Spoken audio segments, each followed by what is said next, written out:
చిన్నోడిని ఉయ్యాలలో వేసి పేరు పెట్టిన. సో నేనైతే మెహందీ పెట్టించుకుంటున్నా. వచ్చిన వాళ్ళకి ఏదైనా ఒకటి మనకి గిఫ్ట్ లాగా ఇస్తే మంచిగా ఉంటది కదా. సప్పుడు చేస్తుంటే కవర్ సప్పుడే వస్తుంది. సరే సరే మాట్లాడు. మంచి మొక్కుండి మంచిగా దేవునికి చెప్పినవా? శివుడి గురించే కాదు, ఇది మల్లన్నకు కూడా సంబంధిస్తుంది. కన్నేలే చిన్ని తండ్రులు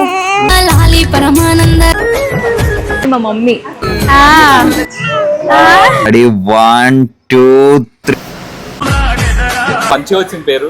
నన్ను మరీ పొట్టిగా ఉన్నాను నీ ముందు కోపంగా చూస్తున్నావు, చూడకు నాన్న ప్లీజ్. ఓకే మనం కుటుంబం ఏడుకోము. నాగరాజు వాడు ఒక స్పెషల్ క్యాండిడేట్ అన్నట్టు నా లైఫ్ లో. అన్న నాకు మంచి సపోర్ట్ అన్నట్టు, బ్యాక్ సపోర్ట్. మామయ్య